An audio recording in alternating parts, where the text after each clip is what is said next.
Hello students, आज हम लोग यूजीसी नेट और जेआरएफ एग्ज़ाम को देखते हुए आज हम लोग एक थिंकर इमाइल दुर्खिम पर विस्तृत रूप से चर्चा करेंगे। इनके महत्वपूर्ण सिद्धांत को समझेंगे। इसके बाद 50 ऑब्जेक्टिव क्वेश्चंस को देखेंगे। ये वीडियो लंबा चलने वाला है जिसमें आपको पूरा समझ में आएगा, तब ऑब्जेक्टिव क्वेश्चंस को आप सॉल्व कर पाओगे। ये ऑब्जेक्टिव क्वेश्चंस दूसरे एग्जाम में पूछे हुए जो क्वेश्चंस है जिसको मैंने सम्मिलित किया है, इसलिए अंत तक इस वीडियो को देखिए। तो इमाइल दुर्खिम के बारे में बात किया जाए तो अगस्ट काम्टे के समाजशास्त्र के क्षेत्र में वास्तविक उत्तराधिकारी इमाइल दुर्खिम का जन्म 15 अप्रैल 1858 ईस्वी को फ्रांस के एपिनाल नामक कस्बे में यहूदी परिवार में हुआ था। 1858, ये हमारे यहाँ पर 1857 की क्रांति हो रही थी, याद करेंगे 1858, जब एक साल बाद ही उनका यहाँ जन्म हुआ था। 1893 में दुर्खिम ने पेरिस विश्वविद्यालय में the division of labour in society नामक विषय पर पीएचडी की। ये इनकी पहली पुस्तक है, the division of labour in society, जो 1893 में पीएचडी के दौरान इन्होंने लिखी थी। 1898 में दुर्खिम ने एक समाजशास्त्री पत्रिका का संपादन किया। इस पत्रिका में दुर्खिम को समाजशास्त्र को एक विज्ञान के रूप में विकसित करने का अत्यधिक सहायता मिली। मतलब एक चीज याद रखना कि आपको ये बताना होगा कि समाजशास्त्र को विज्ञान के रूप में अत्यधिक प्रतिष्ठित करने का श्रेय भी किसको जाता है? दुर्खिम को जाता है। प्रथम विश्व युद्ध के समय फ्रांसीसियों के पत्र नामक शीर्षक में दुर्खिम ने अपने देशवासियों को देश के लिए मर मिटने के लिए प्रेरित करने के लिए पत्र लिखा था यहाँ पर। और सन 1915 में दुर्खिम का पुत्र युद्ध में मारा गया। पुत्र शोक से पीड़ित प्रोफेसर दुर्खिम को 15 नवंबर 1917 को मृत्यु हो गई। यद्यपि जब प्रथम विश्व युद्ध हो रहा था, उस समय देशवासियों को वो युद्ध में भाग लेने के लिए प्रोत्साहित कर रहा था। इसी सिलसिले में उनके लड़के भी युद्ध में भाग लिए, जिसमें युद्ध में मारे गए थे, जिससे वो काफ़ी दुख हुआ, पीड़ा हुआ, और उनका भी दुख पुत्र शोक के कारण उनकी मृत्यु हो गई। अब हम लोग लाइन बार अगर देखेंगे दुर्खिम के कुछ महत्वपूर्ण सिद्धांत को देख लेते हैं तो श्रम विभाजन का सिद्धांत, सामाजिक एकता का सिद्धांत, सामाजिक तथ्य की अवधारणा, तुलनात्मक विधि का सिद्धांत, आत्महत्या का सिद्धांत, धर्म का समाजशास्त्र, प्रकार की अवधारणा, सामूहिक प्रतिनिधित्व की अवधारणा, सामाजिक विकास का सिद्धांत, नैतिकता का सिद्धांत, मूल्य का सिद्धांत आदि आदि इन्होंने बहुत सारे सिद्धांत दिए हैं। याद रखिए, बहुत सारे सिद्धांत, जिसमें से कुछ को हमको यहाँ पर देखना है, कुछ आपको याद करना होगा। दुर्खिम की कुछ पुस्तकें हैं, the division of labour in society, the rules of sociological method, the society, the elementary forms of religious life, education of society, sociology, sociological philosophy. ये इनकी कुछ महत्वपूर्ण पुस्तक है जिसको आपको देख के चलना है। विशेष की बात कर लेते हैं तो इमाइल दुर्खिम को विषयाश्रित समाजशास्त्र अर्थात ऑब्जेक्टिव सोशलॉजी के पिता कहा जाता है। क्वेश्चन बन सकता है कि ऑब्जेक्टिव सोशलॉजी के पिता किसे कहा जाते हैं, तो ये इमाइल दुर्खिम को शिक्षा का समाजशास्त्र, परिवार का समाजशास्त्र, कानून का समाजशास्त्र, राजनीति का समाजशास्त्र, धर्म का समाजशास्त्र, ज्ञान का समाजशास्त्र, सोशल पैथोलॉजी को प्रारंभ करने का श्रेय भी दिया जाता है। तो बहुत सारे इनका काम है और इनका वो आता है। तो सबसे पहले जो मेन आपको मैं समझा दूं, सामाजिक तथ्य एक आपका इनका सिद्धांत है। सामाजिक तथ्य क्या है, तो सामाजिक तथ्य के बारे में थोड़ा सा हम लोग वार्तालाप करते हैं और देखते हैं। The rules of sociological method नामक पुस्तक में दुर्खिम ने सामाजिक तथ्य की अवधारणा दी। दुर्खिम के अनुसार सामाजिक तथ्य व्यवहार, विचार, अनुभव या क्रिया का वह पक्ष है जिसका निरीक्षण वैश्विक रूप से, वास्तव में वैश्विक गलत लिखा, वैश्विक रूप से संभव है और जो एक विशेष ढंग से व्यवहार करने को बाध्य करता है। अर्थात मैं ये कह सकता हूं कि जो सामाजिक तथ्य क्या है, सामाजिक तथ्य सामाजिक घटना को ही कहूँगा।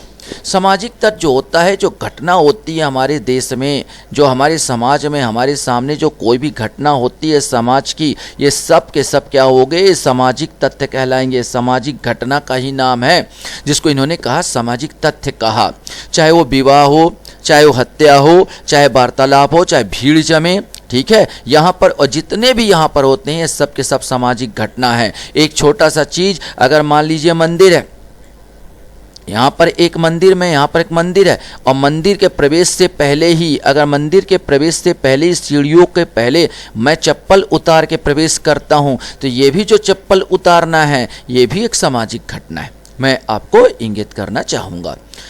तो मैंने कहा था the rules of sociological method नामक पुस्तक में दुर्खिम में सामाजिक तथ्य की अवधारणा ही दुर्खिम के अनुसार सामाजिक तथ्य व्यवहार, विचार, अनुभव और क्रिया का वह पक्ष है जिसका निरीक्षण वैशेषिक रूप से मैंने तटस्थ रूप से संभव है और जो एक विशेष ढंग से व्यवहार करने को बाध्य करता है। सामाजिक तत्व के संबंध में दुर्खिम का सर्वप्रथम यह निर्णय कि सामाजिक तत्व को वस्तुओं के समान समझना चाहिए। दुर्खिम में वस्तु शब्दों को 4 पृथक पृथक अर्थों में प्रयोग किया।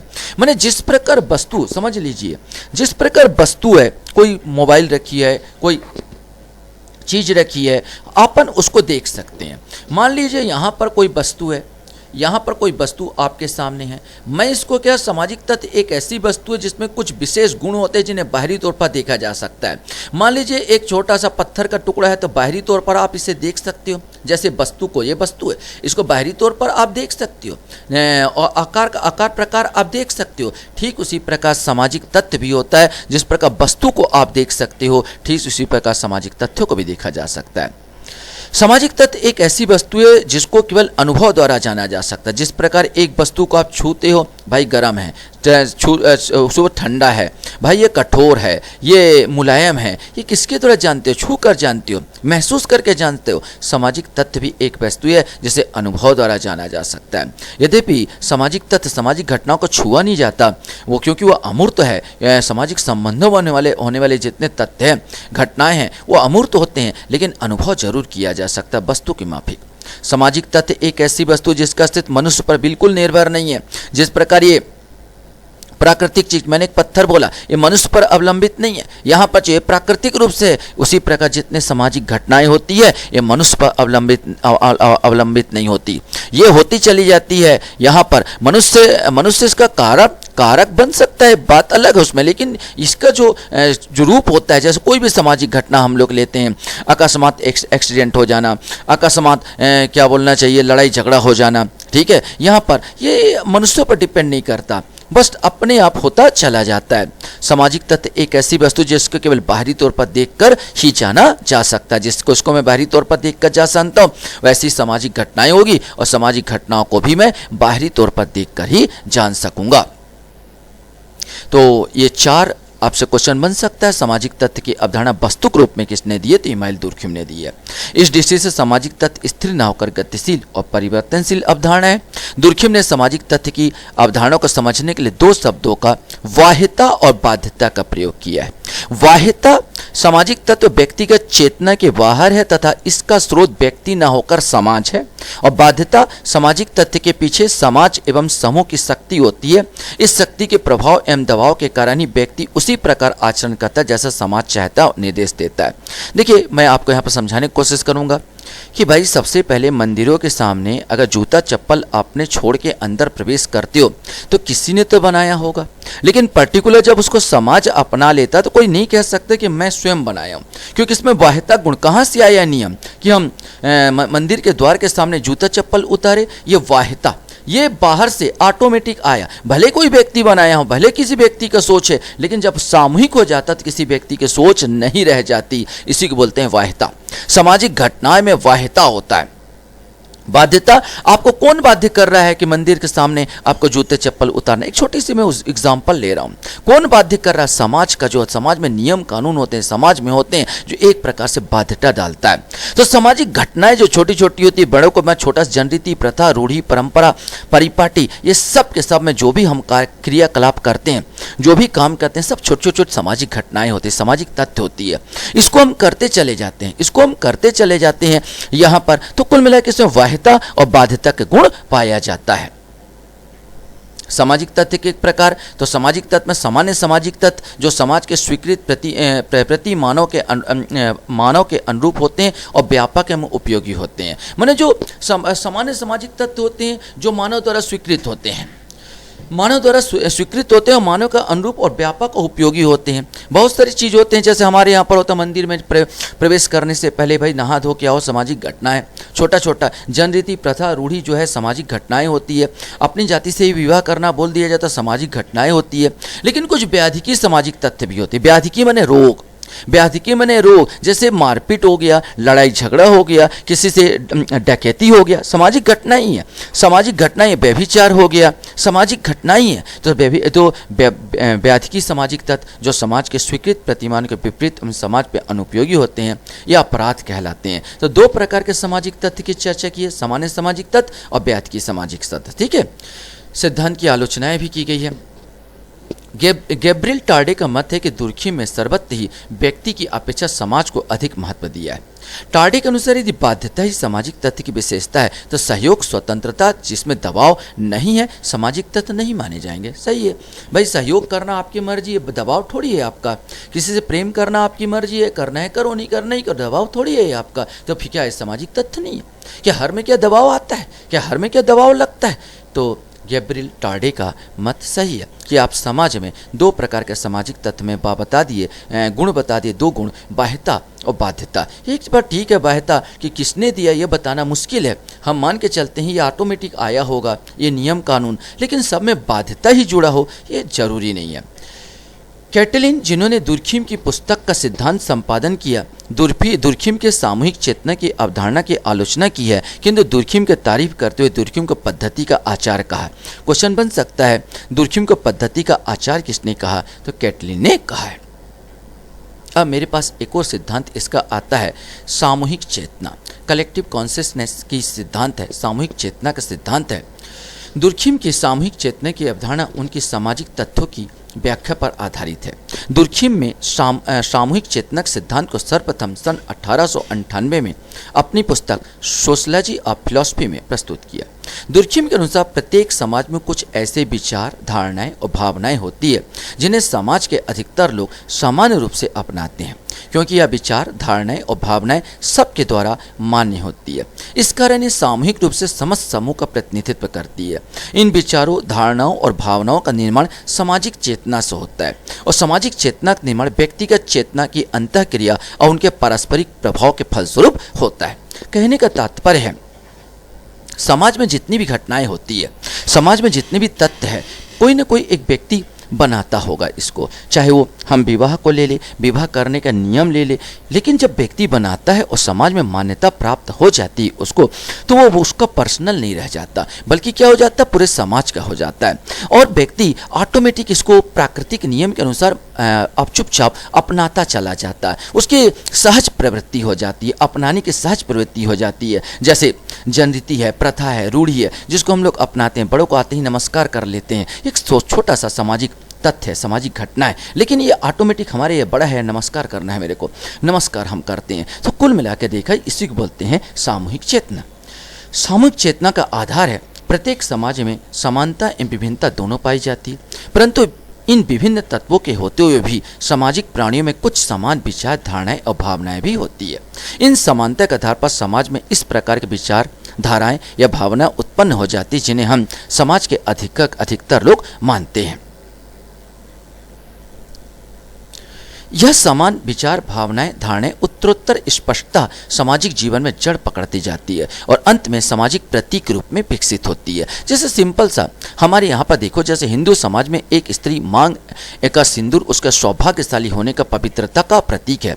यह प्रतीक क्योंकि अधिकतर व्यक्तियों द्वारा मान्य होता है, इस कारण यह सामूहिक रूप से सामाजिक जीवन के विभिन्न पक्ष का क्या करती है, प्रतिनिधित्व करती है। आपने देखा होगा हिंदू लेडीज़ों में भी देखा होगा, मैं अगर हिंदू लेडीज़ों की बात कर लूँ तो अक्सर आपने हिंदू लेडीज़ों में देखा होगा ये बिंदी लगाना और ये मांग भरना।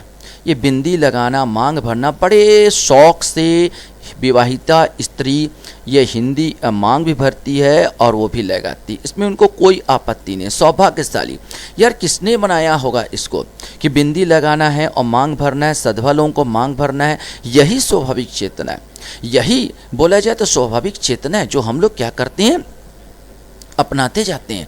जैसे हिंद मैंने कहा, इस प्रक्रिया में व्यक्तिगत चेतना सामूहिक चेतना के सम्मुख नतमस्तक हो जाती है। आपके विचार दब जाते हैं जब व्यक्ति जब हो सकता है कि जब लड़की उम्र हो तो मैं क्यों लगाऊं, ऐसा मन में आता है। लेकिन जब वो ससुराल जाती है और थोड़ा सा दबाव महसूस करती है तो उसकी आदत बन जाती है और लगाने लगती है। चलो यार, मतलब बहुत लोग तो 90% हमारे हिंदू में शौक से लगाते हैं, बिल्कुल उत्साहित होते हैं। लेकिन 10% आता है यार क्यों मैं लगाऊं फालतू चीज़ को यहाँ पर। लेकिन हल्का सा दबाव महसूस करता तो उनमें से भी 7-8% लगाना स्टार्ट कर देते हैं, उनकी व्यक्तिगत आदत बन जाती है। मैं सामूहिक आदत है, सामूहिक दबाव। यद्यपि सामूहिक चेतना का निर्माण व्यक्तिगत क्षेत्रीय क्रिया और उसके प्रारंभिक प्रभाव के फलस्वरूप होता है। अब आता है उनका श्रम विभाजन, division of labour. Division of labour श्रम विभाजन का सिद्धांत दुर्खिम की सर्वप्रथम पुस्तक division of labour in society है, जो कि 1893 में फ्रेंच भाषा में प्रकाशित हुई। इस पुस्तक को लिखने की प्रेरणा दुर्खिम को अर्थशास्त्री एडम स्मिथ के विचारों से मिली। एडम स्मिथ ने श्रम विभाजन को आर्थिक घटना के रूप में देखते हुए इनके दो प्रमुख परिणाम उत्पादन में वृद्धि और वस्तुओं की श्रेणी में श्रेष्ठता को उल्लेख किया। माने एडम स्मिथ तो कहता है कि श्रम विभाजन करोगे तो भैया उत्पादन में क्या होगा, बेतहाशा वृद्धि होगी और श्रेष्ठ वस्तु की प्राप्ति होगी। लेकिन इसी में दुर्खिम कुछ और खोज निकालता है। श्रम विभाजन के एक सामाजिक तथ्य के रूप में देखते हुए इसके प्रमुख सामाजिक परिणाम समाज में एकता बनाए रखने पर बल देता है। याद रखेंगे यहाँ पर एडम स्मिथ जहाँ पर ये कहता है, एडम स्मिथ ये कहता है भैया इसमें परिणाम उत्पादन में वृद्धि होगी और श्रेष्ठ उत्पादन होगा। वहीं पर दुर्खिम कहता है इसमें समाज में क्या बनेगी, समाज में एकता का निर्माण होगा। दुर्खिम ने the division of labour in society के 3 खंडों में विभाजित किया। श्रम विभाजन के प्रकार, कारण एवं दशाएं और श्रम विभाजन के असामान्य स्वरूप। चलिए एक एक को सिलसिलेवार देखते हैं। श्रम विभाजन के प्रकार में दुर्खिम का तात्पर्य है कि श्रम विभाजन की प्रक्रिया समाज के जीवन के लिए कौन सी मौलिक आवश्यकता की पूर्ति करती है। अर्थात आप श्रम विभाजन कर देते हैं, श्रम को डिवाइड कर देते हैं तो कौन सा मौलिक इकार आपका पूरा होता है। दुर्खिम के अनुसार श्रम विभाजन का प्रकार सभ्यता का विकास करना नहीं है, श्रम विभाजन का प्रकार नवीन समूह का निर्माण और उसकी एकता है। ध्यान रखेंगे, इससे नवीन समूहों का निर्माण होता है और श्रम विभाजन से एकता पैदा होती है। जैसे उन्होंने कानून व एकता, दुर्खिम ने 2 प्रकार के कानून बनाए हैं, दमनकारी कानून और प्रतिकारी कानून। उन्होंने जैसे कानून और एकता में दर्शाया है, कानून और एकता में जिस प्रकार हम पाते हैं श्रम विभाजन, तो कहता है कि कानून भी होता है 2 प्रकार का होता है, दमनकारी कानून और प्रतिकारी कानून। उपरोक्त दोनों प्रकार के कानून 2 भिन्न प्रकार के सामाजिक एकता का घोतक है। दमनकारी कानून व्यक्तियों में व्याप्त समानता का प्रतीक है। इसके द्वारा जिस प्रकार की एकता उत्पन्न होती है उसे दुर्खिम यांत्रिक एकता कहते हैं। मुगल काल को याद कीजिए, आप अगर मेरा कानून का नहीं मानेंगे तो हंटर मारेंगे, टेट तड़ातड़ हंटर मारा जाता था। मुगल काल को आप याद कर लीजिए, जब मुगल काल आप याद करते हैं तो वहां पर हंटर पड़ता था, फट से आपको हंटर पड़ेगा, सबसे लाठी और पुलिस बल का पूरा प्रयोग यहाँ पर होता था। यहाँ पर चीज़ों में तो कैसा कानून चल रहा था, दमनकारी कानून चल रहा था। लेकिन आज क्या होता, प्रतिकारी कानून होता है। माने यांत्रिक, उस समय कौन सी एकता थी, यांत्रिक एकता। यांत्रिक, दुर्खिम की यांत्रिक एकता कहते हैं। यांत्रिक एकता माने यंत्र के समान, यांत्रिक एकता में यंत्र के समान। अगर जिस प्रकार मेरे को हवा की आवश्यकता होगी तो मैं स्विच मारूंगा तो हवा चलने लगेगा, मुझे पानी की आवश्यकता होगी मैं टेप नल को चलाऊंगा तो पानी चलने लगेगा। जिस प्रकार यंत्र काम करता है, माने उसी प्रकार दमनकारी उस समय कानून करता है। अपराध का भंग करोगे तो आपका दमन कर दिया जाएगा, ठीक उसी प्रकार यंत्र के माफिक वो काम होता था। जबकि आजकल प्रतिकारी कानून का संबंध विभिन्नताओं, श्रम विभाजन से स्वाभाविक एकता से। स्वाभाविक एकता मतलब होता है जिस प्रकार शरीर होता है और शरीर में जिस प्रकार की एकता होता है, शरीर में जिस प्रकार की एकता होता है। अगर आपका कान दर्द दे रहा है, अगर आपका जैसे सिंपल सा कान दर्द दे रहा है तो ऐसा मतलब नहीं कि पूरा शरीर आपका प्रभावित नहीं होगा। एक कान दर्द दे तो पूरा शरीर प्रभावित होता है। जिस प्रकार अगर एक हाथ अगर दर्द दे तो पूरा शरीर प्रभावित होता है, आपका एक आंख प्रभावित हो तो पूरा शरीर प्रभावित हो जाता है। ठीक उसी प्रकार समाज का कोई भी एक भाग प्रभावित होता है तो पूरा समाज प्रभावित होता है। इसी को हम लोग बोलते हैं श्रम विभाजन स्वाभाविक एकता के नाम से जानते हैं। तो आज जो कानून होता है वो स्वाभाविक एकता से संबंधित होता है। श्रम विभाजन के कारण दुर्खिम ने बताया दुर्खिम ने अपनी पुस्तक के द्वारा दूसरे खंड में श्रम विभाजन के कारणों का परिणामों को व्याख्या की है। कारण क्या है? तो श्रम विभाजन क्यों करना पड़ा? तो भाई जनसंख्या में आकार घनत्व वृद्धि, बेतहाशा रूप से जनसंख्या बढ़ रही है, एक आदमी पूरा काम नहीं कर सकता, घनत्व वृद्धि हो रही, इसलिए श्रम विभाजन जरूरी होगी। नाक का डॉक्टर, कान का डॉक्टर, आंख का डॉक्टर एक ही एमडी हो, सब कुछ करे तो प्रॉब्लम आ जाएगा। सबका अलग अलग करते, जिसमें सही भी है, जिसमें क्या होता है, एकता तो आती है समाज में। दुर्खिम के अनुसार एकता तो आती है, काम भी अच्छा होता है, सामूहिक आत्मचेतना को उत्तरोत्तर ह्रास होता जा रहा है यहाँ पर। और पैतृकता, वास्तव में पैतृकता का घटता प्रभाव, ये जो कारण है श्रम विभाजन का, पैतृकता जो हमारा वंशानुगत पूरा काम चला आता था उसका अब घट रहा है, पैतृकता का घट रहा है। और इसके बाद क्या हो रहा, श्रम विभाजन को बढ़ावा मिल रहा है, कारण रहा है। परिणाम, इसके परिणाम क्या हो रहे हैं? तो प्रक्रियात्मक स्वतंत्रता, विशेषीकरण होता चला जा रहा है, सभ्यता का विकास हो रहा है, सामाजिक प्रगति हो रही, सामाजिक परिवर्तन का व्यक्तिगत परिवर्तन हो रहा है, नवीन समूह की उत्पत्ति और आत्मनिर्भरता बढ़ती जा रही है, व्यक्तिवादी विचारधारा भी बढ़ती जा रही, बिना स्वार्थ बढ़ता जा रहा, प्रतिकारी कानून और नैतिक दबाव बढ़ता जा रहा, और शरीर के समान सामाजिक एकता का भी विकास हो रहा है। श्रम विभाजन के असामान्य स्वरूप क्या है? तो दुर्खिम ने श्रम विभाजन के 3 असामान्य स्वरूपों को उल्लेख किया है। आदर्शहीन श्रम विभाजन, आदर्शहीन श्रम विभाजन जिसमें दोनों पक्ष माने श्रम तो कर रहे हैं लेकिन मालिक भी खुश नहीं है और मजदूर भी खुश नहीं है, तो इसको बोलते हैं आदर्शहीन श्रम विभाजन। माने जैसे आर्थिक क्षेत्र में मालिक मजदूर में संघर्ष, हड़ताल, क्रांति आदि के रूप में देखने को मिलता है। वैज्ञानिक क्षेत्र में प्रत्येक वैज्ञानिक अपने को अपने क्षेत्र का सिकंदर मानता है, इससे विज्ञानों में एकता क्या हो जाती है, नष्ट हो जाती है। यहाँ पर आज ही देखने को मिलता है, रामदेव बाबा देखो चिल्ला रहे हैं भाई कि वहाँ पर उनको एलोपैथी को बोल दिए थे बिल्कुल बेवकूफ़ साइंस, स्टूपिड साइंस है यहाँ पर, अब उन लोग चिल्ला चोट कर रहे हैं। बस यही है यार आदर्शहीन श्रम विभाजन। यहाँ पर बलात् श्रम का विभाजन, अब वहाँ पर वाह रूप से सौंपा गया श्रम विभाजन समाज में एकता भंग करता है। बलात् श्रम विभाजन वाह्य रूप से, अगर आपको जबरन कोई थोपे भाई आपको काम करना है तो श्रम विभाजन की एकता भंग हो जाएगा। और व्यक्तिगत कार्य की अपर्याप्तता, जैसे पर्याप्त मात्रा में कार्य प्राप्त ना होना, आदमी निठल्ला है तो भी क्या होगा, श्रम विभाजन नहीं हो पाएगा और उसमें कारण क्या होगा, समाज में विद्वेष फैलता है। एक अपन सिद्धांत और देखते हैं, बहुत इंपॉर्टेंट सिद्धांत दुर्खिम का आत्महत्या का सिद्धांत। दुर्खिम ने सन 1897 में अपनी पुस्तक दी सोसाइटी में आत्महत्या संबंधी विवेचना को प्रस्तुत किया। दुर्खिम के अनुसार आत्महत्या एक सामाजिक तथ्य है, माने सामाजिक घटना है, और अन्य सामाजिक तथ्यों के भांति आत्महत्या भी व्यक्ति से बाहर तथा संरोधन, कॉन्स्ट्रेंट या विवश या दबाव डालती है, माने आपको विवश करती है। यहाँ पर चीज़ों में दुर्खिम अपने अध्ययन में इस निष्कर्ष पर पहुँचे कि आत्महत्या के कारण मनोवैज्ञानिक जैव की प्रजाति, वंशानुगत, भौगोलिक जलवायु नहीं है और न ही निर्धनता, दुखांत, प्रेम और अन्य व्यक्तिगत कारक इसके लिए उत्तरदायी है। अतः दुर्खिम के अनुसार आत्महत्या सामाजिक एकीकरण के अभाव का परिणाम है। मतलब दुर्खिम ये कहना चाहता है, अगर मान लीजिए कोई व्यक्ति निर्धन है, माने बेरोजगार हो गया और बेरोजगार होने से वो क्या होगा, सुसाइड कर लेता, बेरोजगार होने से गले में रस्सी फंदा डाला और लटक के मर गया, मान लीजिए। तो हमने ये कह दिया कि क्यों मर गया, आर्थिक तंगी, एक कारण बोल रहा आर्थिक तंगी।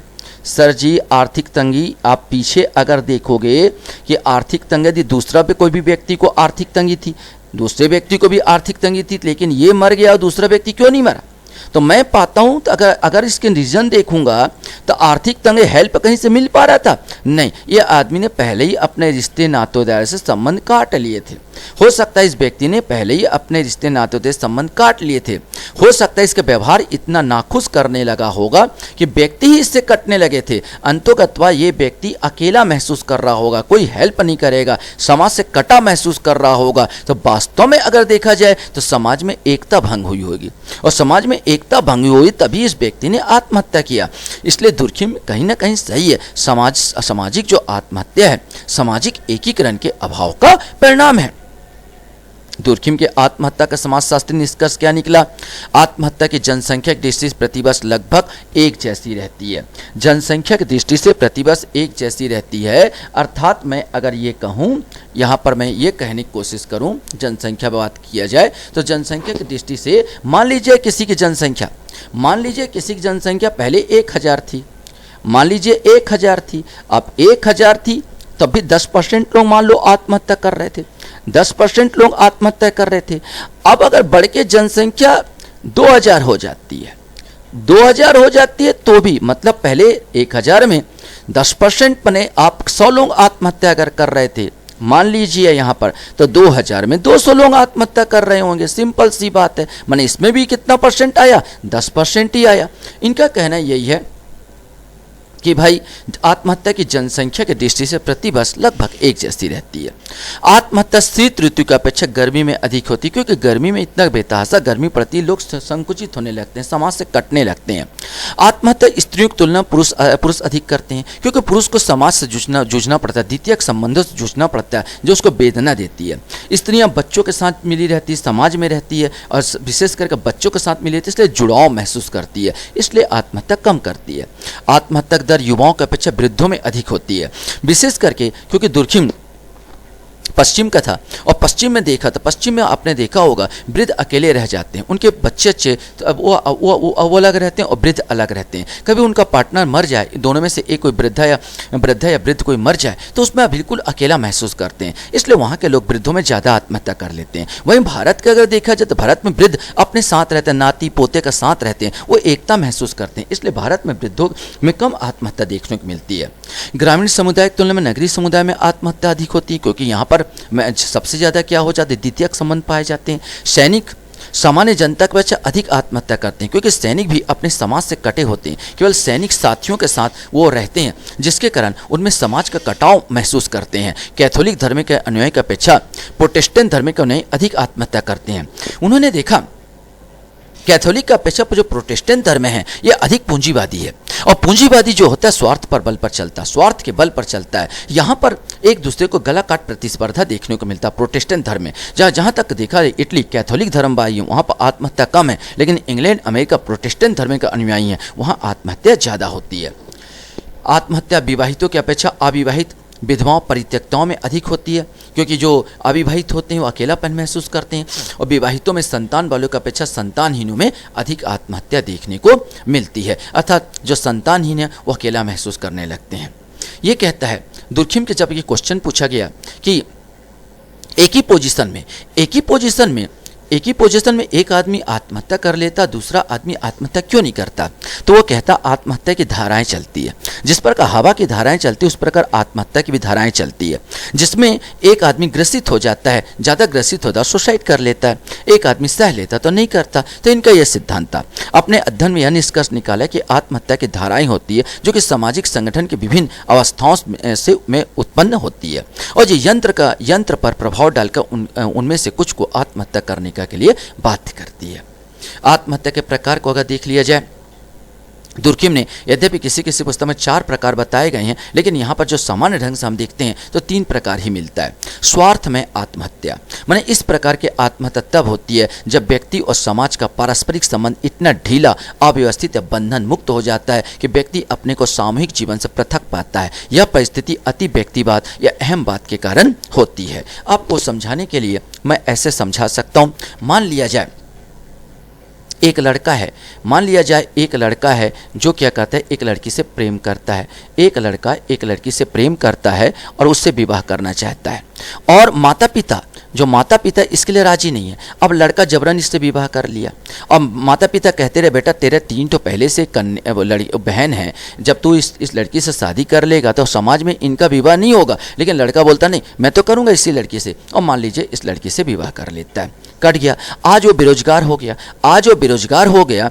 अब उसके पास तंगी आ गई। अब तंगी आ गई तो अब सवाल होता है कि जिस स्वार्थवश वो उस लड़की से शादी करके अपने समाज को कट के बाहर निकल गया, अब उसी स्वार्थ में कैसे वो बाहर किस मुंह से बोले मम्मी पापा मेरे को हेल्प करो। पहले तो तुमने स्वार्थ में उस लड़की से शादी करके आगे बढ़ गए, वहां पर चीज़ों में आज आप पर विपत्ति आई तो आप किस मुंह से बोलोगे कि भाई मेरे को हेल्प करो, और आप सुसाइड कर लेते हो। और हमको ये लगता है प्रेम में असफलता, हमको लगता है आर्थिक तंगी, लेकिन इसके पीछे कुछ और है। इसके पीछे तो परिवार है, इसके पीछे तो सामाजिक एकता है जो आपको दिखाई नहीं दे रहा है। इसी विशेष करके हम बता दें कि आज जितने दुनिया में जितनी आत्महत्या होती है 90% इसी प्रकार का आत्महत्या देखने को मिलती है, स्वार्थ में आत्महत्या। जस्ट इसी को उल्टा होता है परार्थवादी आत्महत्या, अर्थात व्यक्ति समाज से बहुत ज़्यादा जुड़ाव महसूस करने लगता है। परार्थ में आत्महत्या तब होती है जब व्यक्ति सामाजिक समूह से इतना अधिक घुल मिल जाता है कि उसका संपूर्ण व्यक्तित्व समाज या समूह में विलीन हो जाता है। जैसे भारत में सती प्रथा और जौहर प्रथा और जापान में हेराकेरी की प्रथा। हेराकेरी क्या होता था? जापान में द्वितीय विश्व युद्ध की घटना है। जापानी लोग जो सिपाही लोग अपने ऊपर बम बांध लेते थे और बम बांध के किसी भी जो होता था पनडुब्बी उससे टकरा जाते थे, अपना तो मरते थे और उसको ले डूबते थे। माने अपने देश से इतना प्रेम करना, अपने समूह से इतना प्रेम करना कि मैं मर जाऊं लेकिन मेरा देश जिंदा रहे, इसी को बोलते हैं परार्थवादी आत्मा। जस्ट इसका विपरीत होगा। एक होता असामान्य या अप्राकृतिक आत्महत्या।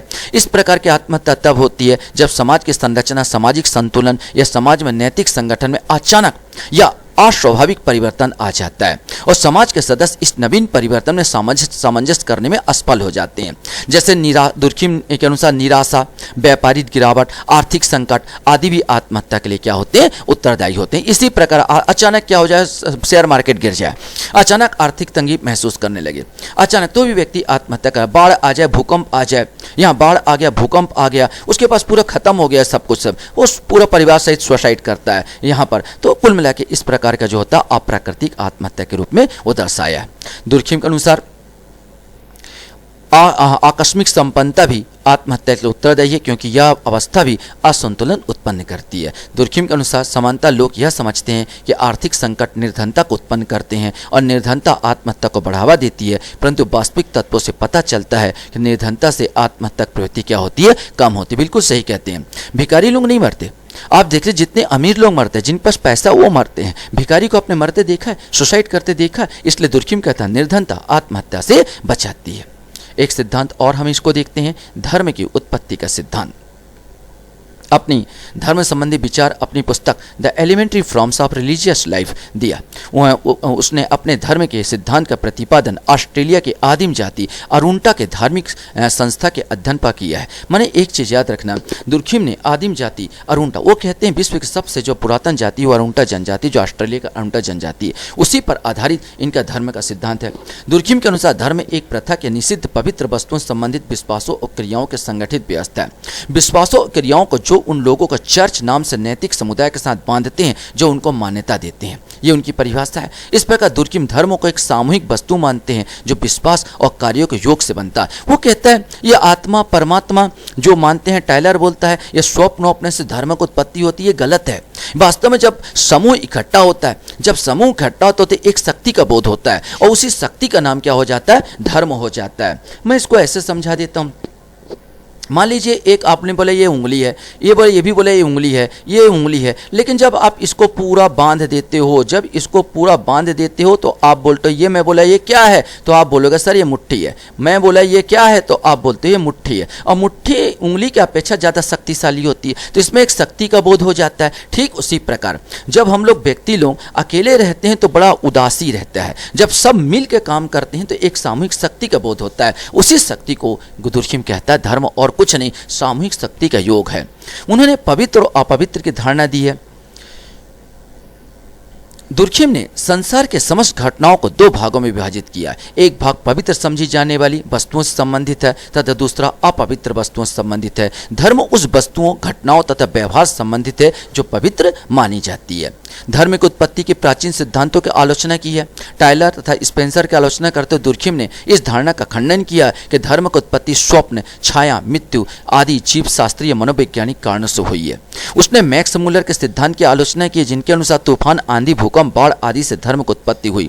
दुर्खिम के अनुसार धर्म का रूप प्रकृति पूजा ही नहीं है, धर्म मानव जीवन को प्रभावित करने वाली अद्वितीय शक्ति है।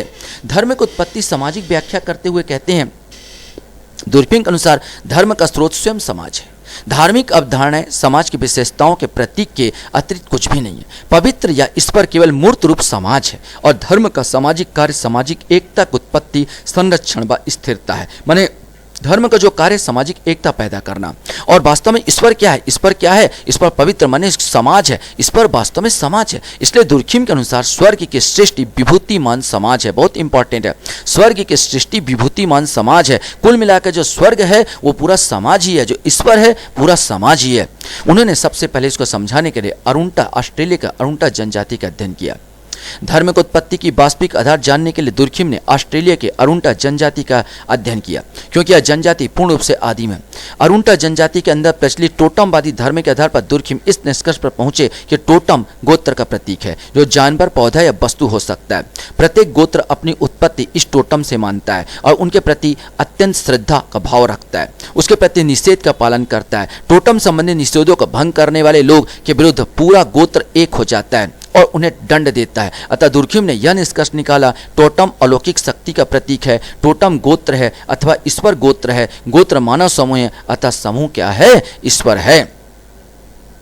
टोटम की उन्होंने विशेषता बताई है, टोटम की विशेषता बताइए। मैं इसको थोड़ा सा इसमें क्लियर कर देना चाहता हूँ। तो वो क्या कहना चाहता है दुर्खिम, मान लिया जाए मैं यहाँ पर एक टोटम लिया, मैंने यहाँ पर एक टोटम लिया। अब टोटम पवित्र है, अब यहाँ पर इसको बहुत सारे अनुयायी हो गए। अब जो जो इसको मानेंगे, जो जो मानेंगे भैया ये टोटम है, ये सब के सब मेरे गोत्र कहलाए। जो जो इस टोटम को मानेंगे ये सब के सब क्या कहलाए? गोत्र कहलाए। इसका मतलब ये जो टोटम है, टोटम क्या गोत्र है, और ये टोटम क्या है? अलौकिक शक्ति है। टोटम क्या है? अलौकिक शक्ति है। तो गोत्र क्या हो गया? अलौकिक शक्ति हो गया। अलौकिक शक्ति क्या है? ईश्वर है। अलौकिक शक्ति क्या है? अलौकिक शक्ति ईश्वर है। तो मतलब क्या हो? टोटम क्या हो गया? ईश्वर हो गया। ठीक है, तो वास्तव में अगर टोटम ईश्वर है और ईश्वर गोत्र है और गोत्र ये व्यक्तियों का समूह है, तो ईश्वर क्या हो गया? ईश्वर क्या हो गया? व्यक्तियों का समूह हो गया। बस इसी तरह इन्होंने समझाने की कोशिश की है। टोटम की विशेषता, टोटम के साथ गोत्र के लोग अपना घनिष्ठ, पवित्र और अलौकिक संबंध मानते हैं। टोटम उस शक्ति का प्रतीक माना जाता है जो समूह की रक्षा करता है। गोत्र के सदस्य टोटम को अपना मूल पिता मानते हैं। टोटम के प्रति भय, श्रद्धा और भक्ति की भावना रखा जाता है। टोटम को खाना, मारना, हानि पहुंचाना वर्जित होता है। टोटम के संबंध में जो निषेध होता है उसका कड़ाई से पालन किया जाता है और मर्यादा भंग होने पर दया की व्यवस्था भी होती है। अरुंटा जनजाति के जीवन के दो पक्ष होते हैं, सांसारिक या धर्मनिरपेक्ष। व्यक्ति दैनिक जीवन में आर्थिक क्रियाओं में लीन रहता है, इससे मनुष्य जीवन सामान्यतः स्थिर, निस्तेज और प्रायः निष्क्रिय रहता है। रोज यार वही काम करो, रोज रोटी, कपड़ा और मकान, रोज खाना खाने के लिए व्यवस्था करो, रोज सुबह होती है, रोज फिर संध्या होती है, सो जाते हैं, पूरा जीवन निस्तेज होता है। इस पर एक धार्मिक पवित्र पक्ष आता है कि गोत्र के सब लोग किसी न किसी विशेष अवसर पर एकत्रित होते हैं, उसमें विशेष उत्साह, सक्रियता पाया जाता है और व्यक्ति अपने निजीपन को भूल जाता है और समूह के सत्यों को अपने को विलीन कर लेता है। मान लो कुछ आदिवासी यहाँ आग जलाए और आग जला के गोल गोल घूम के नाच रहे हैं, नाचने स्टार्ट कर दिए। नाचने में उत्साह, मजा आता, उत्साह आता है, एक शक्ति आती है। मतलब यहाँ पर जब समूह इकट्ठा होता है तो समूह का नाम शक्ति है। माने इन शक्ति को बार बार प्राप्त करना चाहते, उस निस्तेज जीवन से कटना चाहते हैं। इसलिए रोज आग जला के, आग हो जाएगा टोटम, आग हो जाएगा पवित्र और इसके चारों ऊपर नाचूंगा। इस आग को मेरे को छेड़ना नहीं है, इस आग को मेरे को नुकसान नहीं पहुंचाना है। आग हो गया ईश्वर, टोटम हो गया ईश्वर। लेकिन ईश्वर क्या है? वास्तव में कौन इकट्ठा हो? जब पवित्र, जब लोग इकट्ठा हुए तभी तो मेरे को ईश्वर की प्राप्ति हुई। मतलब जो जमघट हुआ, जो इकट्ठा हुआ, वही ईश्वर है, अर्थात समाज ही ईश्वर है। ठीक इसी प्रकार उन्होंने धर्म की उत्पत्ति को समझाया। धर्म की उत्पत्ति दुर्खिम के अनुसार जब लोग अलग अलग सांसारिक जीवन की क्रियाओं में व्यस्त रहते हैं तो भी उदास और नीरस जीवन व्यतीत करते हैं, और जब गोत्र के सदस्यों के बीच सामूहिक कार्यक्रम में भाग लेते हैं तो उनमें अधिक उत्साह, उत्तेजना और खुशी दिखाई देती है। समूह के अंतःक्रिया जिसमें व्यक्ति पूर्णतः मस्त होकर निषिद्ध कार्यों को भी कर डालता है और समूह की शक्ति उसके मन में विश्वास जागृत करती है। दुर्खिम के विचारों में इसी विश्वास से धर्म की उत्पत्ति होती है। सामूहिक शक्ति ही अलौकिक के देवी शक्ति का रूप ले लेती है और समूह ही ईश्वर का प्रतीक हो जाता है। दुर्खिम इससे यह निष्कर्ष निकाला कि टोटम अलौकिक ईश्वरीय शक्ति का प्रतीक है। टोटम गोत्र है अतः ईश्वर गोत्र है और गोत्र मानव समूह अथवा समूह ईश्वर है। अतः ये टोटम है, टोटम ईश्वरीय शक्ति है, टोटम ईश्वरीय शक्ति है और टोटम को मानने वाले ये सब गोत्र होंगे। अगर ये सब गोत्र होंगे तो गोत्र वास्तव में क्या है? ईश्वरीय शक्ति है। गोत्र क्या है? टोटम है। वास्तव में टोटम क्योंकि मानने वाले हैं इसको, तो टोटम अगर ईश्वरीय शक्ति तो गोत्र है। गोत्र क्या? समूह है और समूह ही क्या हो जाएगा? ईश्वर हो जाएगा। तो इस प्रकार पूरे इसके इंपॉर्टेंट मैंने थिंकर आपको समझाया। चलिए आगामी जो आपके बहुत सारे क्वेश्चन एग्जाम होते हैं उनमें कुछ क्वेश्चंस पूछे गए थे ऑब्जेक्टिव क्वेश्चन दुर्खिम से संबंधित, उनको एक एक बार देख लेते हैं, उनको देखने की कोशिश करते हैं। तो इसमें एक क्वेश्चन आपके सामने आता है कि निम्नलिखित में से किसने प्रतिकारी विधियों को और क्षतिपूर्वक विधियों का विभेद किया। क्योंकि एक चीज़ याद रखो यार, प्रतिकारी आप तो इसमें आराम से बता दोगे sir email Durkheim, sir email Durkheim, क्योंकि मैं पूरा दुर्खिम से संबंधित उठा रहा हूँ, लेकिन यही 150 क्वेश्चन आपको दे और उसमें से क्वेश्चन पूछे तो हो सकता है कि आप भ्रमित हो जाए किसने दिया। याद रखेंगे निम्नलिखित में से किसने प्रतिकारी विधियों या प्रतिकारी कानून और क्षतिपूर्वक कानून में विभेद किया है, वो है इमाइल दुर्खिम। इमाइल दुर्खिम ने इसको विभेद किया है। क्वेश्चन हमारे सामने आता है, दुर्खिम ने अपने प्रकारवाद के सिद्धांत की व्याख्या करने में निम्नलिखित में से किस एक का प्रयोग किया है। वास्तव में जब प्रकारवाद का प्रयोग किया तो आपने याद रखा मनुष्य किसी जीवधारी के समान है, अर्थात जैव सदस्यता के समान है। इसमें कथन ए, दुर्खिम के अनुसार अति औद्योगिक समाजों में आत्महत्या उच्चतर होती है। कारण बी, ऐसे मामलों में असामान्य प्रकार के श्रम विभाजन और प्रतिमानहीनता पाई जाती है। आंसर बिल्कुल ए आएगा आपका। ए और आर दोनों सही है, आर ए का सही स्पष्टीकरण है। निम्नलिखित में से किसने विचलन को समाज के लिए प्रकारात्मक माना है। नो डाउट इसका भी आंसर आपका बी आएगा, दुर्खिम आएगा। इन्होंने विचलन को क्या माना है, समाज के लिए प्रकारात्मक माना है। तो पांचवा क्वेश्चन हम लोग देखते हैं। पांचवा क्वेश्चन निम्नलिखित में से किसका मत था कि सामाजिक उद्विकास में जनसांख्यिक घनत्व का एक महत्वपूर्ण निर्णायक तत्व है। ये भी क्या आएगा, इमाइल दुर्खिम का जाएगा। सामाजिक एकमतता तथा विधि के प्रकारों के संबंध में निम्नलिखित में से किसने प्रतिपादित किया। माने सामाजिक एकमतता और विधि के प्रकारों का संबंधों को निम्नलिखित में से किसने प्रतिपादित किया, इमाइल दुर्खिम आएगा। निम्नलिखित पर विचार कीजिए, आकार, घनत्व, एकमतता, संस्कृति, सामाजिक घनत्व और विनिमय। दुर्खिम के अनुसार उपरोक्त में से कौन से समाज में श्रम विभाजन की कोटि निर्धारित करती है। तो वास्तव में इसका आंसर आएगा डी, आंसर आएगा 2, 3, 6। 2, 3, 6 माने घनत्व, एकात्मकता और विनिमय। ये दुर्खिम, यह सही आंसर इसका क्या आ जाएगा, सही आंसर आपका डी आएगा, अर्थात 2, 3, 6 इसका आंसर होगा। इसी प्रकार आपसे क्वेश्चन पूछ सकता है, इमाइल दुर्खिम ने धर्म के अध्ययन में निम्नलिखित में से किस एक वर्गीकरण का प्रयोग किया है। तो नो डाउट पवित्र और अलौकिक, पवित्र और लौकिक का उन्होंने, पवित्र और अपवित्र, अपवित्र क्या है, लौकिक यहाँ पर, तो पवित्र और लौकिक का उन्होंने प्रयोग किया। दुर्खिम के अनुसार आधुनिक समाजों में संसंजनता तथा एकात्मकता के प्रमुख स्रोत कौन कौन से हैं। तो ये वास्तव में आएगा बी, श्रम विभाजन। दुर्खिम के अनुसार निम्नलिखित में से कौन एक आधुनिक आर्थिक विकास का पूर्वेच्छा है। तो यह है स्वाभाविक एकता। यांत्रिक एकता में आधुनिक विकास नहीं होता, स्वाभाविक एकता में क्या होता है, आधुनिक विकास होता है। दुर्खिम के विचार में निम्नलिखित में से कौन सा एक ऐसा प्रकार है जो समाज में श्रम विभाजन से संबंधित नहीं है। तो सामूहिक चेतना है, आंगिक अन्योन्याश्रितता ये भी है, प्रकारों में विशेषीकरण भी है, लेकिन जनसंख्या का घनत्व इनको इन्होंने नहीं माना है कि श्रम विभाजन के लिए कोई विशेष इंपॉर्टेंट इन्होंने नहीं माना है।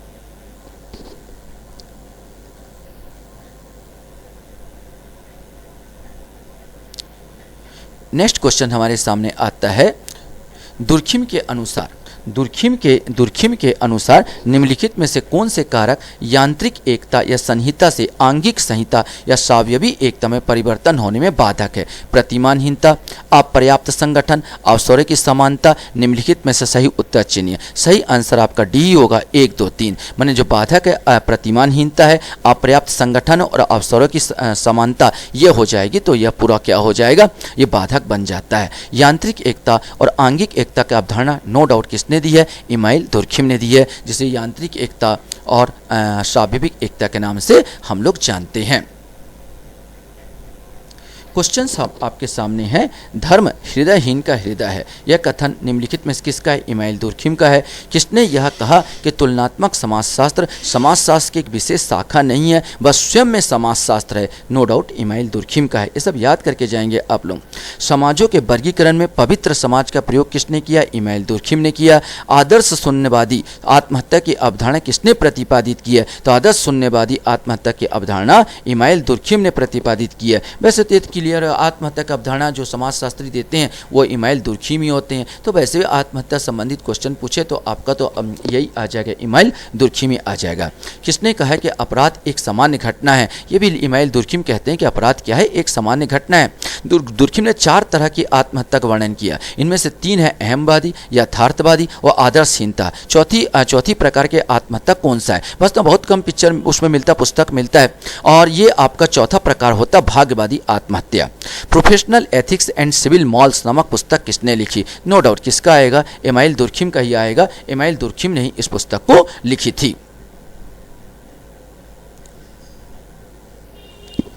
क्वेश्चंस आपके सामने यहां पर आता है, निम्नलिखित में से किस एक ने परिमाण और घनत्व के अनुसार समाजों को वर्गीकृत किया? इमाइल दुर्खिम आएगा। टेबू क्या है? वास्तव में टेबू एक निषेध है। टेबू क्या है? एक निषेध। ये काम करना चाहिए, ये काम नहीं करना चाहिए। निम्नलिखित लक्षणों में से कौन सा एक एनामी आदर्श शून्यता की विशेषता है? तो निंदनीय भाषा का प्रयोग, नैतिक शून्यता की स्थिति, भ्रम की दशा, सामाजिक सुधार के लिए संगठित प्रयास। वास्तव में आएगा नैतिक शून्यता की स्थिति।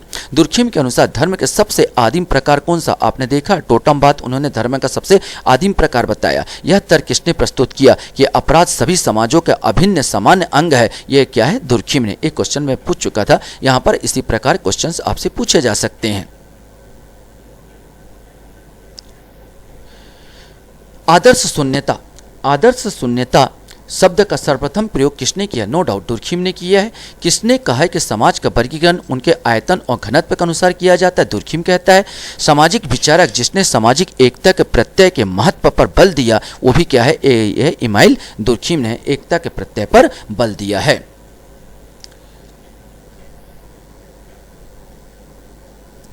क्वेश्चंस आपके सामने आते हैं, समाजों के वर्गीकरण के आधार के रूप में निम्नलिखित में किसने दबाव मूलक तथा इच्छा मूलक नियम में भेद किया? तो दबाव मूलक और इच्छा मूलक मैंने बोला, बाह्यता और आंतरिकता मैंने यहाँ पर कहा था। यहाँ पर मैं दबाव मूलक और इच्छा मूलक तत्व को यहाँ पर जो शामिल किया है, सामाजिक तथ्य के दो रूप में बताया था मैंने यहाँ पर चीज़ों में। तो ये आएगा कौन सा? इमाइल दुर्खिम का आ जाएगा। सामूहिक प्रतिनिधान, ये तो नो डाउट आप आंख मूंझ के लगा दीजिए, क्या आएगा? दुर्खिम आ जाएगा। समाज का विचार धर्म की आत्मा विचार इंगित कीजिए, तो इमाइल दुर्खिम का आएगा। समाज का विचार धर्म की आत्मा है। दुर्खिम के अनुसार दबाव मूलक नियम किस प्रकार की एकता वाले समाजों पर विशेषता होता है? तो दबाव जिसमें रहेगा, हंटर मारेंगे, फलाना मारेंगे, मैंने कहा जैसे मुगल सल्तनत चल रहा था, तो यांत्रिक एकता वाले में ये पाया जाएगा कौन सा? दबाव मूलक वाला चीज। आपके पास क्वेश्चंस यहाँ पर आता है, निम्नलिखित में से कौन सी पुस्तक इमाइल दुर्खिम द्वारा सबसे पहले लिखी गई? तो हम पहले ही बताया, इसमें पीएचडी की थी उन्हें, the rules of sociological method. The rules of sociological method इनकी पहली पुस्तक है। दुर्खिम द्वारा धर्म संबंधी अध्ययन किससे संबंधित है? तो ये धर्म संबंधी अध्ययन जो किया था ऑस्ट्रेलिया का टोटमवाद से संबंधित है। आदिम जातियों को निम्नलिखित में से पवित्र वस्तुओं का अनिवार्य लक्षण क्या है? तो ये वास्तव में अनुष्ठानों और उनका प्रयोग, ये आंसर इसका आएगा।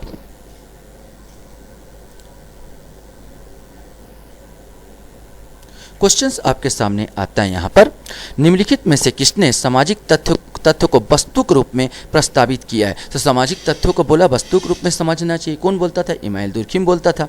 दुर्खिम के अनुसार आधुनिक समाजों में निम्नलिखित में से कौन सा मुख्य स्रोत सहबद्धता तथा एकता के लिए उत्तरदायी है? तो नो डाउट वह श्रम विभाजन। किसने कहा है कि समाज मूल्य स्वतंत्र नहीं होते? वह है दुर्खिम कहता है। ये दुर्खिम का पार्ट है, तो दुर्खिम ही कहेगा। आपको बस देख के जाना, ऐसे क्वेश्चन आएगा तो आपको क्या लगाना है। दुर्खिम ने समाजशास्त्र की विषय वस्तु का विभाजन निम्नलिखित में से कौन सा है? मैंने समाजशास्त्र विषय वस्तु का जो विभाजन किया दुर्खिम ने, सामाजिक रचना शास्त्र, सामाजिक दर्शन शास्त्र और सामान्य समाजशास्त्र, इसमें कि दुर्खिम ने सामाजिक विषय वस्तु को बांटा था। तो आपका आंसर क्या आएगा? ए आएगा। क्वेश्चंस हमारे सामने यहाँ पर आता है, धर्म को पवित्र और जादू या आदिम विज्ञान को अपवित्र किसने किया? नो डाउट ये आएगा, दुर्खिम का ही आएगा। धर्म का सामाजिक सिद्धांत किसने प्रतिपादित किया? नो डाउट दुर्खिम का आएगा। इमाइल दुर्खिम ने समाजशास्त्र की प्रकृति के बारे में क्या विचार दिया? तो संभली बोला विज्ञान बनाना चाहता था, तो यह आएगा यह वैज्ञानिक पद्धति पर आधारित है। दुर्खिम के अनुसार ये कहता है, दुर्खिम के अनुसार धर्म का संबंध है। दुर्खिम के अनुसार धर्म का संबंध क्या है? पवित्र अपवित्रता का अंतर करके पवित्रता को अपनाने से। ये पहले ही आपको जो है ये देखने की जरूरत नहीं, पहले ही आ जाएगा। पवित्रता अपवित्रता का अंतर करके पवित्रता को अपनाने से है। समाजशास्त्रियों के लिए सामाजिक इंजीनियर संबोधन किसने प्रस्तावित किया? तो समाजशास्त्रियों को सामाजिक इंजीनियर कौन कहता है? इमाइल दुर्खिम ही कहता है। कौन? समाजशास्त्रियों को सामाजिक इंजीनियर। निम्नलिखित विचारों में से किस धर्म को अलौकिक दृष्टि दिया? तो धर्म को अलौकिक दृष्टि से कौन देखता है? तो ये आपका दुर्खिम है। जो अलौकिक दृष्टिकोण किसने दिया? ये दुर्खिम ने दिया।